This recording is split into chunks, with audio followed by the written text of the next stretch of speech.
नमस्कार। भारत में G20 कार्यक्रम में आप सभी का स्वागत है। मैं हूं भावना नैयर। इस कार्यक्रम के जरिए हम आपको भारत की अध्यक्षता में G20 के अंतर्गत हो रही बैठकों की अहम जानकारी देते हैं। इस हफ्ते भी देश भर में कई महत्वपूर्ण बैठकें हुई। इन बैठकों में कई वैश्विक और आवश्यक मुद्दों पर चर्चा हुई। आइए शुरुआत करते हैं G20 हाइलाइट्स के साथ। गोवा में G20 विकास कार्य समूह की तीसरी बैठक संपन्न। 8 से 11 मई तक आयोजित बैठक में G20 सदस्यों, 9 आमंत्रित देशों और विभिन्न अंतर्राष्ट्रीय और क्षेत्रीय संगठनों के 80 से अधिक प्रतिनिधियों ने लिया हिस्सा। महिला नेतृत्व में विकास, प्रगति के स्तंभ विषय पर एक उप कार्यक्रम में महिलाओं के अधिक समावेश और सशक्तिकरण की आवश्यकता और नेतृत्व पर हुई चर्चा। G20 विकास कार्य समूह की तीसरी बैठक के साइड इवेंट के रूप में आयोजन। विकास कार्य समूह की बैठक के दौरान महिलाओं के नेतृत्व में विकास पर आधारित एक प्रदर्शनी एको का आयोजन। महिलाओं के नेतृत्व वाले विकास में भारत की ताकत, पोषण, जलवायु परिवर्तन के मुद्दों और आर्थिक सशक्तिकरण में उनके योगदान का प्रदर्शन। और श्रीनगर में पर्यटन वर्किंग ग्रुप की तीसरी बैठक से पहले प्रीकर्सर मीटिंग का आयोजन।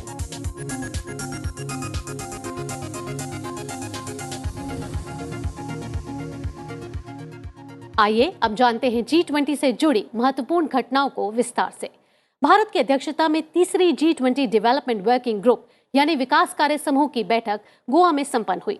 8 से 11 मई तक आयोजित इस बैठक में डिजिटल परिवर्तन पर भारत के फोकस और लाइफस्टाइल फॉर एनवायरनमेंट पर उच्च स्तरीय सिद्धांतों का मसौदा तैयार करने पर ध्यान केंद्रित किया गया।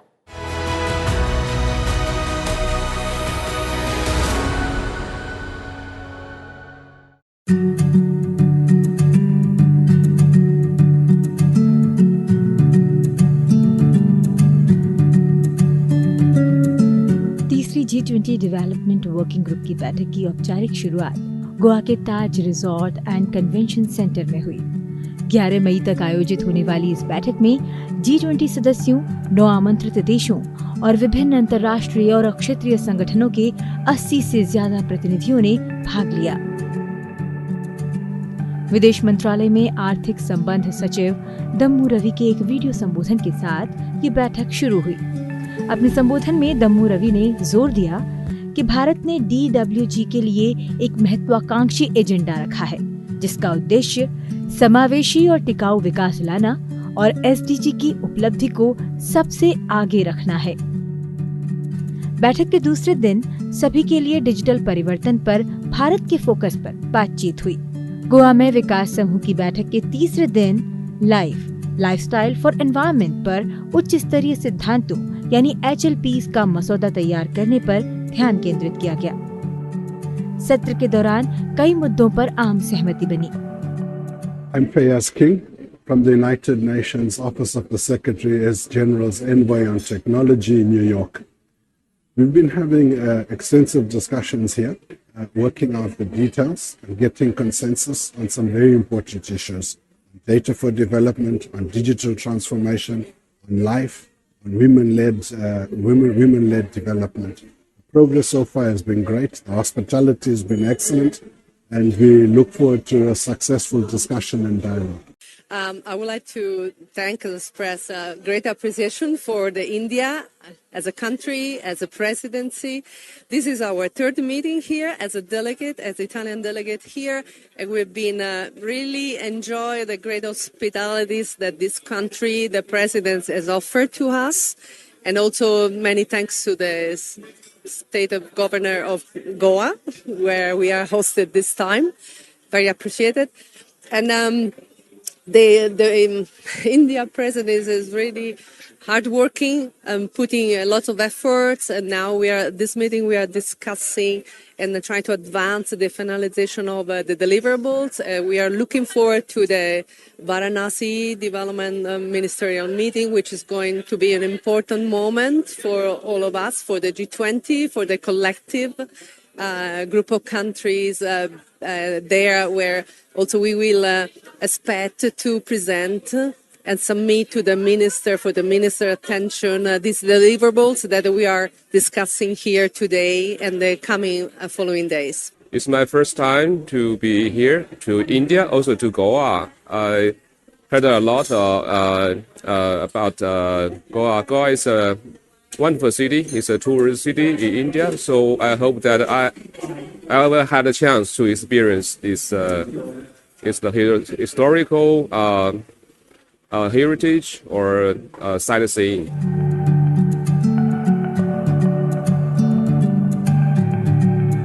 कार्यक्रम का समापन एक सांस्कृतिक संध्या के साथ हुआ, जिसमें G20 विकास कार्य समूह के प्रतिनिधियों ने गोवा सरकार और भारत सरकार के वरिष्ठ पदाधिकारियों के साथ शानदार प्रस्तुतियों और बेहतरीन भारतीय पाक कला का भी आनंद उठाया। इसी के साथ G20 प्रतिनिधियों ने राजभवन का दौरा किया। गवर्नर के निवास को पहले काबो पैलेस कहा जाता था। इसका इतिहास 4 शताब्दियों से भी अधिक पुराना है। इससे पहले G20 डेवलपमेंट वर्किंग ग्रुप की बैठक पिछले साल 13 से 16 दिसंबर तक मुंबई में हुई थी, जबकि इस साल अप्रैल महीने में DWG की दूसरी बैठक केरल के कुमारकोम में संपन्न हुई थी।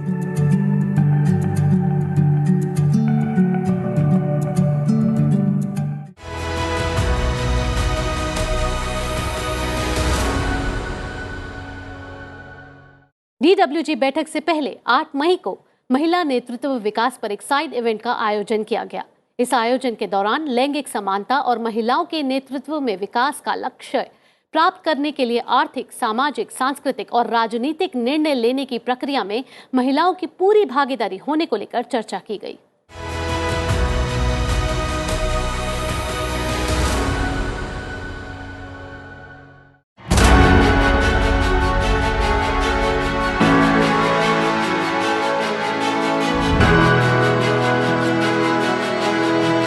गोवा में G20 के विकास कार्य समूह की तीसरी बैठक शुरू होने से पहले महिलाओं के नेतृत्व में विकास के विषय पर अलग से एक कार्यक्रम हुआ। इस दौरान चर्चा में ये विचार उभरकर सामने आया कि लैंगिक समानता और महिलाओं के नेतृत्व में विकास का लक्ष्य प्राप्त करने के लिए आर्थिक, सामाजिक, सांस्कृतिक और राजनीतिक निर्णय लेने की प्रक्रिया में महिलाओं की पूरी भागीदारी होनी चाहिए।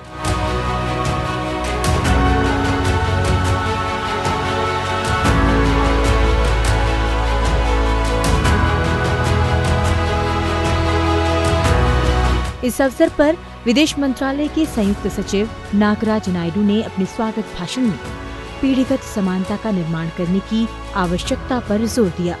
It would be remiss on my part to remind that women and girls represent half of the world's population and therefore half of its potential.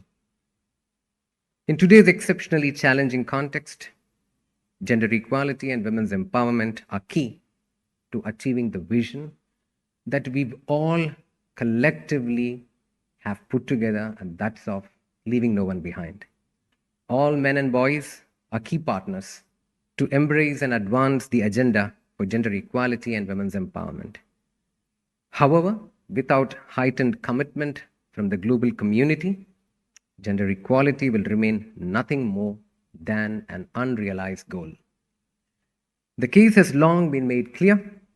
Women's ability to participate equally in the markets, their access to and control over productive resources, access to decent work, control over their own time, lives, and bodies, increased voice, agency, and meaningful participation in economic decision making not only spurs productivity and economic growth, but it is essential to achieve peaceful society, realizing its full human potential and sustainable development.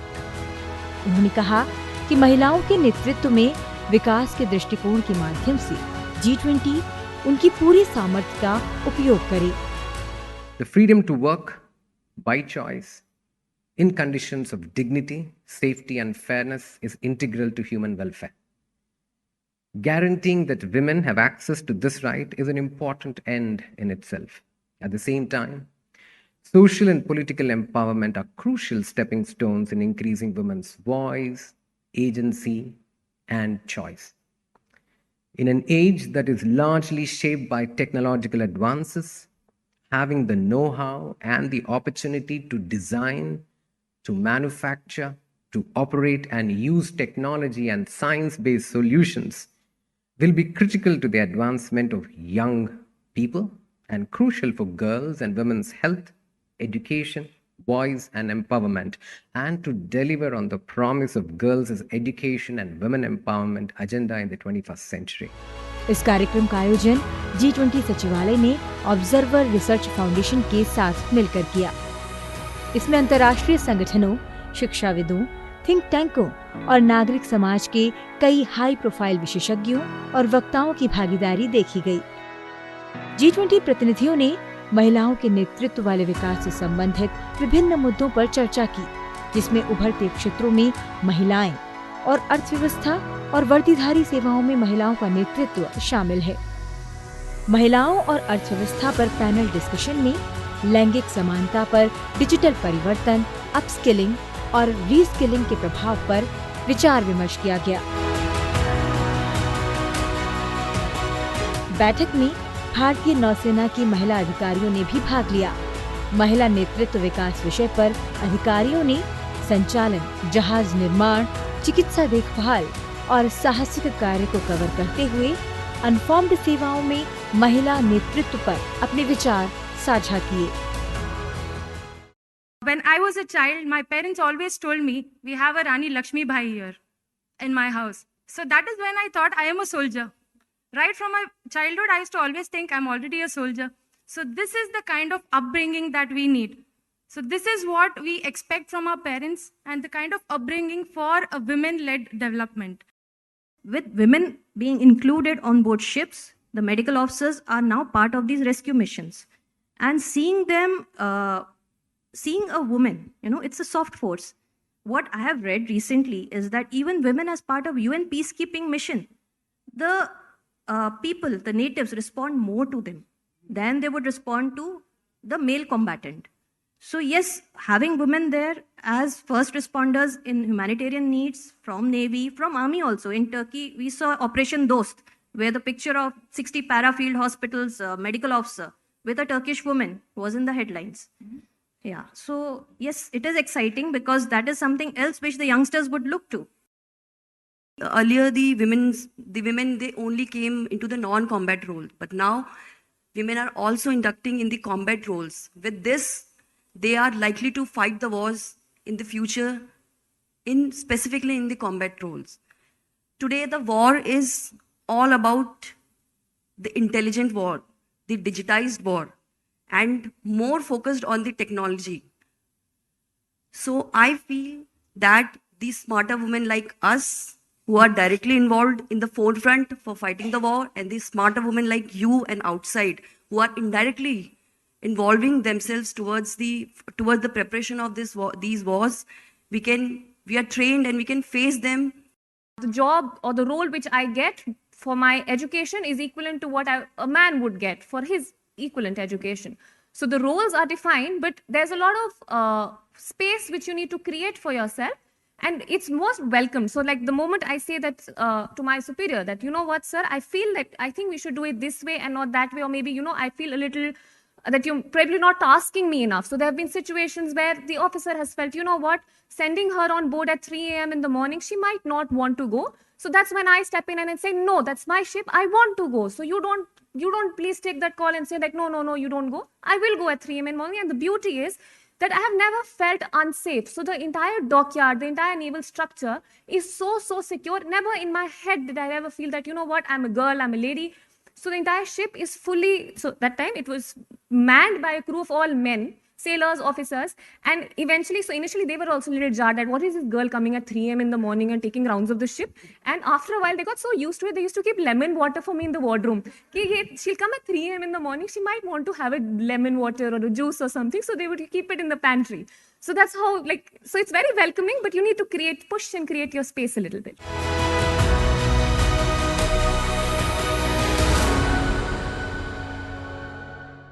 G20 विकास कार्य समूह की बैठक के दौरान एक प्रदर्शनी एको का आयोजन किया गया। महिलाओं के नेतृत्व में विकास पर आधारित इस प्रदर्शनी में सतत विकास सुनिश्चित करने में महिलाओं की भूमिका को प्रदर्शित किया गया। इसका उद्देश्य महिलाओं में स्थानीय स्तर पर अपना व्यवसाय शुरू करने का आत्मविश्वास पैदा करना है।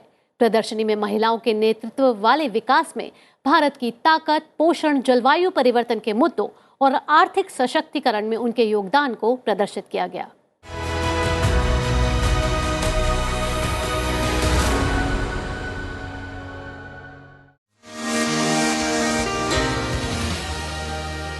G20 India Vasudhaiva Kutumbakam One Earth, One Family, One Future.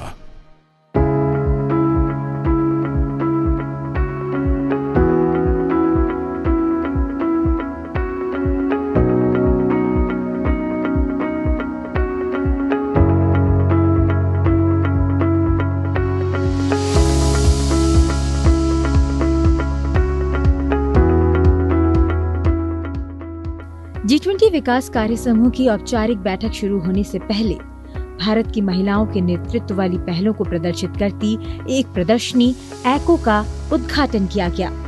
प्रदर्शनी ECHO एको की थीम सुरक्षित जलवायु और स्वास्थ्य के साथ ऐसी अर्थव्यवस्था पर आधारित है जो अधिक से अधिक अवसरों की ओर ले जाती है।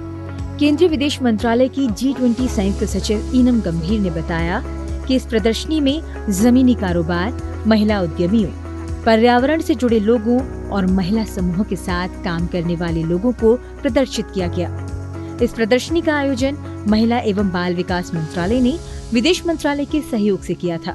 प्रदर्शनी को national institute of fashion technology ने तैयार किया था और इसमें महिला उद्यमियों द्वारा बनाए गए उत्पादों जैसे हथकरघा और कपड़े, हस्तशिल्प, चाय, मसाले, आयुर्वेदिक उत्पाद और मिलेट आधारित खाद्य पदार्थों को प्रदर्शित किया गया। बैठक में शामिल सभी DWG प्रतिनिधियों ने प्रदर्शनी का दौरा किया और 3D होलोग्राम के साथ जीवंत प्रदर्शनों, टिकाऊ उत्पादों और शानदार डिजिटल अनुभव की सराहना की। गोवा के मुख्यमंत्री प्रमोद सावंत ने भी प्रदर्शनी का दौरा किया और महिला उद्यमियों से बातचीत की। बैठक स्थल पर सेरेंडिपिटी आर्ट्स द्वारा एक उत्कृष्ट कला और शिल्प प्रदर्शनी भी लगाई गई। इस प्रदर्शनी का उद्घाटन गोवा के मुख्यमंत्री प्रमोद सावंत ने वरिष्ठ सरकारी अधिकारियों और DWG प्रतिनिधियों की उपस्थिति में किया। इसमें भारत के विभिन्न हिस्सों से समृद्ध और विविध शिल्प परंपराओं को प्रदर्शित किया गया।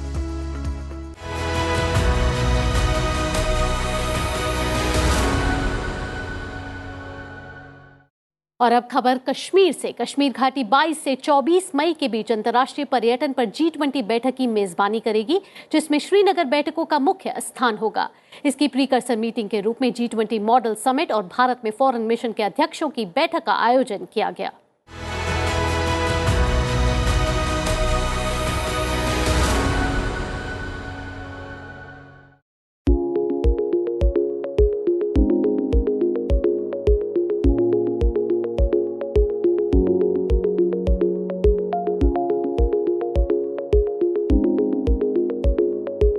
कश्मीर विश्वविद्यालय के केंद्रीय परिसर हजरतबल में 2 दिवसीय यूथ 20 परामर्श बैठक का शुभारंभ हुआ।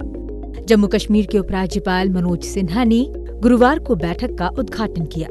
जलवायु परिवर्तन और आपदा की तीव्रता को घटाना इसका प्रमुख विषय है। इस दौरान मनोज सिन्हा ने बैठक को संबोधित भी किया। The massive participation in this Y20 consultation conference signals the encouraging prospect of a new energy in a global partnership on environment, development, and our collective effort to ensure equity, global prosperity, and better quality of life for everyone. The vision of India's G20 presidency is the vision for the future of humanity. One Earth, one family, one future. विशिष्ट अतिथियों ने जलवायु परिवर्तन, जैव विविधता, हानि और मानव कल्याण की चुनौतियों का समाधान कैसे करें, इस पर अपने विचार रखे। कश्मीर विश्वविद्यालय देश के सबसे प्रतिष्ठित और सबसे पुराने शिक्षण संस्थानों में से एक है। आपको बता दें कि श्रीनगर में तीसरी G20 पर्यटन कार्य समूह की बैठक की प्रीकर्सर के रूप में G20 मॉडल समिट 28 अप्रैल को श्रीनगर में आयोजित की गई। और भारत में फॉरेन मिशन के अध्यक्षों की बैठक 2 मई को नई दिल्ली में आयोजित हुई थी। Y20 युवाओं को G20 प्राथमिकताओं पर अपने दृष्टिकोण और विचार व्यक्त करने के लिए एक मंच प्रदान कर रहा है।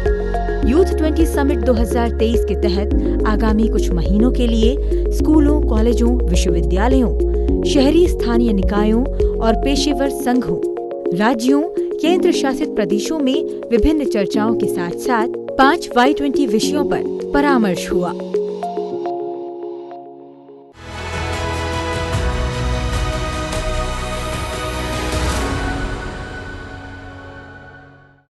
और अब वक्त आ गया है G20 क्विज में आपसे पूछे पिछले एपिसोड में सवाल का सही जवाब देने का। देखते हैं क्या था जवाब और किसने दिया सबसे पहले इसका सही जवाब। हमने आपसे पूछा था भारत के G20 प्रेसिडेंसी के तहत कौन सा एकमात्र मध्य पूर्वी देश जिसे विशेष आमंत्रित सदस्य के रूप में आमंत्रित किया गया है। ए ईरान, बी इजराइल, सी बहरीन और डी सऊदी अरब। और इसका सही जवाब है डी सऊदी अरब। हमें बड़ी संख्या में आपके मेल मिले और जिसने सबसे पहले इसका सही जवाब दिया है उनका नाम है राजेश कुमार किरोरीवाल। आपको हार्दिक बधाई। इसके बाद मिर्जापुर से मोहन दास अग्रवाल और सीमा जैन ने भी G20 क्विज का सही जवाब भेजा है। और अब इस हफ्ते का सवाल पूछने का समय आ गया है। ध्यान से सुनिए ये सवाल और इसके ऑप्शंस। सवाल है, भारत ने G20 की अध्यक्षता कब ग्रहण की थी? ए 5 जनवरी 2023, बी 1 दिसंबर 2022, सी 1 नवंबर 2022 या डी 5 दिसंबर 2022।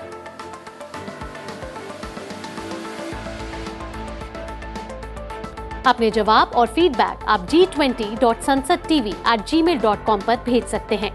जवाब के साथ अपना नाम और स्थान लिखना ना भूलें। जो 3 प्रतिभागी इसका जवाब सबसे पहले हमें मेल के जरिए भेजेंगे उनका नाम हम अपनी अगली कड़ी में साझा करेंगे। और जाने से पहले आपको बताते हैं आने वाली G20 बैठकों के बारे में।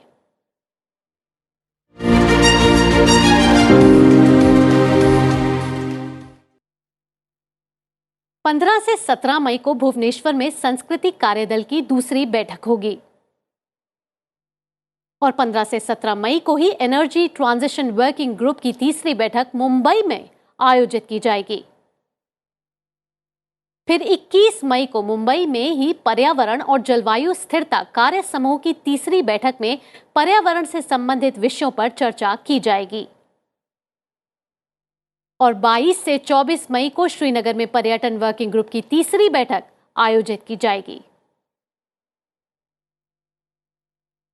एक पृथ्वी, एक परिवार और साझा भविष्य की संकल्पना को साकार करते हुए भारत की अध्यक्षता में G20 के सदस्य देश बेहतर भविष्य के लिए एकजुट प्रयास कर रहे हैं। हमारे कार्यक्रम के माध्यम से हम इन प्रयासों को आपके सामने लाते रहेंगे। इस कड़ी में इतना ही। हमें दीजिए इजाजत। नमस्कार।